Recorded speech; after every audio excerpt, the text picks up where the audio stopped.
Okay hi so welcome to my YouTube channel C concept arena. इस वीडियो में अपन बात करेंगे रिटायरमेंट प्लानिंग की। ठीक है, तो जब फाइनेंशियल प्लानिंग की जाती है जनरली क्लाइंट्स की, so retirement planning is one of them. Retirement planning भी उसी समय की जाती है। ये कितना इम्पोर्टेंट है, ये क्यों ज़रूरी है, अपन आगे समझेंगे। ये आपको भी समझ में आएगा कि क्यों इतना ज़्यादा इम्पोर्टेंट है रिटायरमेंट प्लानिंग। जनरली लोग इसको इग्नोर कर देते हैं, but this is very important. और किस एज ग्रुप में ये इम्पोर्टेंट है ये भी मैं आपको बता देता हूँ। सो दिस इज जनरली 25 to 30 की एज में जो फॉल करते हैं उनके लिए बहुत ज़्यादा इम्पोर्टेंट है। ठीक है, तो अपन देखते हैं कि रिटायरमेंट प्लानिंग कैसे करनी चाहिए। सबसे पहले आपको आपका करंट मंथली एक्सपेंस एस्टिमेट करना पड़ेगा। उसके बाद आप एक इन्फ्लेशन रेट अज्यूम कर लीजिए, और आप जो एक्सपेक्ट कर रहे हैं रेट ऑफ रिटर्न अपने इन्वेस्टमेंट पे, वो आप लिख लीजिए। फिर आपका जो मंथली एक्सपेंस है वो ड्यूरिंग रिटायरमेंट क्या रहेगा, और उस हिसाब से अकॉर्डिंगली आप अपना रिटायरमेंट कॉर्पस डिसाइड कर लीजिए, कैलकुलेट कर लीजिए। और फिर मंथली सेविंग जो आपको करनी है उस रिटायरमेंट कॉर्पस को बनाने के लिए वो आप कैलकुलेट करेंगे। तो ये 5 स्टेप्स कुछ हैं जो आपको बेसिक है, ये बहुत बेसिक है, तो ये आपको करनी चाहिए। तो इसको देखते हैं स्टेप बाय स्टेप कैसे करना है। ठीक है, so starting with the first that is your current monthly expense. ये तो आप खुद ही बता सकते हैं, खुद आप अपना डिसाइड कर सकते हैं। तो सपोजिटली अपन यहाँ पे लेते हैं 40,000।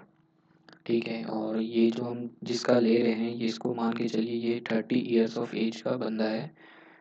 ठीक है, इसकी एज है 30 ईयर्स। सो 40,000 इसकी करंट मंथली एक्सपेंस है।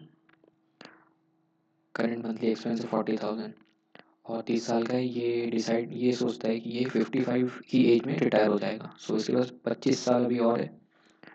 सो 25 ईयर्स इसके पास है अभी। ये क्या डिसाइड करता है कि ये कब रिटायर होगा, 55 की एज में रिटायर होगा। फाइन, सो 55 - 30 25 साल है। और इन्फ्लेशन रेट अपन लेते हैं 6% का। So 6% will be your expected inflation rate. और monthly expense during retirement days ये कैसे आया, अभी 40,000 है, इन्फ्लेशन एडजस्ट करेंगे इसको तो आएगा ये 1,71,675। ओके, ये सिंपल बेसिक फॉर्मूला है, one expense into 1 plus inflation to the power n that is 25। ठीक है, ये मैं आपको करके दिखा देता हूँ यहाँ पे। So this is nothing but 40,000 okay into bracket 1.06 to the power 25। Okay, so ये आ गया आपका 1,75,674। सो ये बेसिक आपका बेसिक मैथ्स। सो ये आ गया आपका एक्सपेंस। तो अभी आपको जो खर्चे लग रहे हैं 40,000 के, यही खर्चे 25 साल बाद आपको कितने हो जाएगा ये 1,71,675। ठीक है, सो this is the inflation, power of inflation. उसके बाद आप ये मंथली एक्सपेंस डिसाइड कर लिया आपने 1,71,000 का, ये आपको लगेगा एट द एज ऑफ 55। ठीक है, एट द एज ऑफ 55 आपको ये खर्चा लगने वाला है। तो अब ये खर्चा आएगा कहाँ से, तो इसके लिए अपने को रिटायरमेंट कॉर्पस चाहिए, एक बड़ा कॉर्पस चाहिए जिसके ऊपर अपन इंटरेस्ट मिले अपने को, तो ये अमाउंट अपने को मिलता है। तो अभी रिटायरमेंट पीरियड आपका मान लेते हैं, रिटायरमेंट पीरियड है आपका 25 साल। ठीक है, ये रिटायरमेंट पीरियड कौन सा है, आप 55 के बाद 80 साल तक अगर जीते हैं तो 80 - 55 ये 25 साल हो गए आपके रिटायरमेंट पीरियड के। और ये है रिटायरमेंट पहुंचने तक का पीरियड। ठीक है, 30 से 55 का। सो दिस इज 30 to 55 ईयर्स, और ये उसके बाद का 25 साल। तो वहाँ पे जाके अपन मान के चलते हैं कि 8% अपना रिटर्न मिलेगा कॉर्पस पे, और इन्फ्लेशन है भी 6%। तो रियल रेट ऑफ रिटर्न आपका क्या आ जाएगा, 8 - 6 2%, ऐसा नहीं होगा, ये होगा 1 + 8% डिवाइडेड बाई 1 + 6 - 1। सो 1.89% आपका inflation adjusted rate of return बोल सकते हो, या इसको बोल सकते हो रियल रेट ऑफ रिटर्न। ठीक है, तो ये आ गया आपका रियल रेट ऑफ रिटर्न। उसके बाद अब अपना कॉर्पस कॉर्पस निकालने के लिए आपको एक बेसिक फॉर्मूला यूज़ करना है, ये, ठीक है। This is present value formula. तो ये आपका होता है जो आपका रेट है अभी, ठीक है। ये आपको कैलकुलेट करके दिखा देता हूँ यहाँ पे। So this is the rate 1.89%, PV bracket open, rate is your 1.89% divided by 12, comma, NPER is what? Your period in months. So period is our 300 months, 25 years, so it is 300 months, comma, and what is your monthly expense? Monthly expense is our 1,71,675, okay, comma, beginning of the period, so that's 1 bracket close. So this is 4 crore 10 lakh. ये dollar में आ रहा है, इसको आप रुपये में convert कर सकते हैं। कन्वर्ट नहीं करना है इसको, बेसिकली आपको डॉलर में दिखा रही है, इसको रुपीज़ में लिख लेंगे तो ये आ जाएगा 4 करोड़ 10 लाख 84,000, ठीक है। तो ये कैलकुलेट किया है यहाँ पे।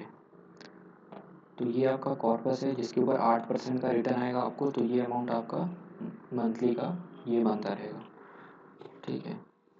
So this is the retirement corpus.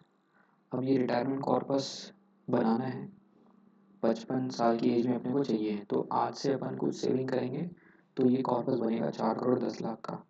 तो 4 करोड़ 10 लाख का अगर कॉर्पस बनाना है तो उसके लिए मंथली सेविंग्स अभी से कितनी करनी चाहिए, तो उसके लिए अपन एक फॉर्मूला यूज़ करेंगे PMT का।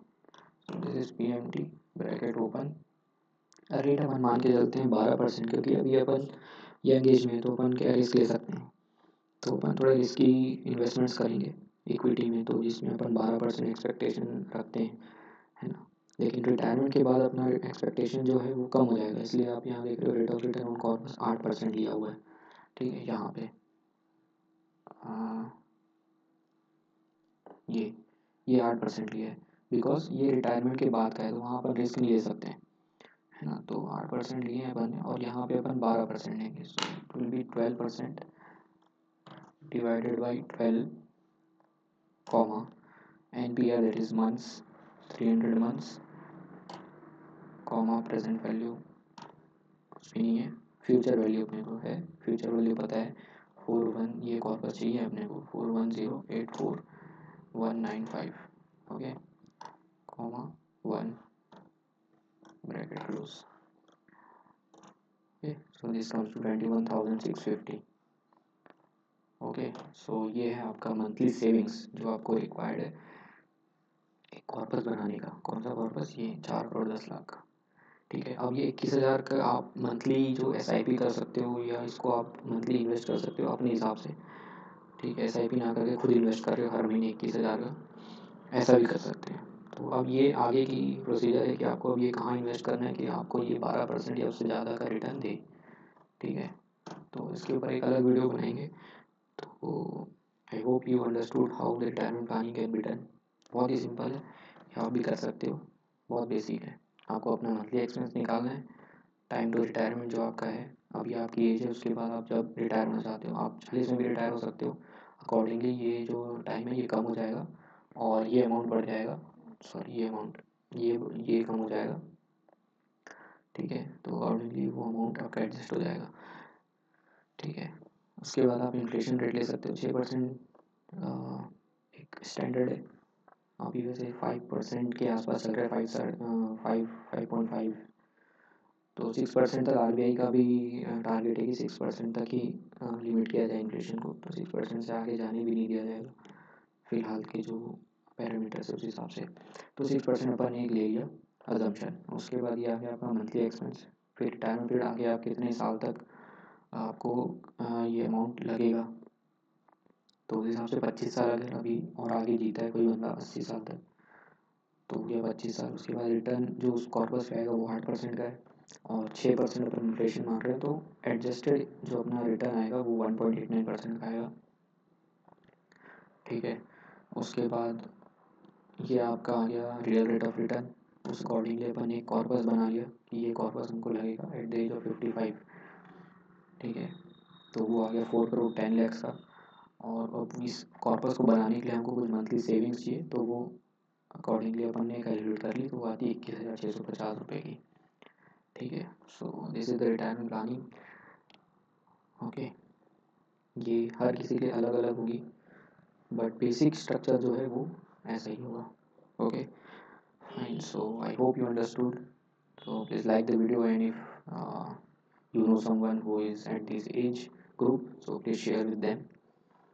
Okay, so thank you so much.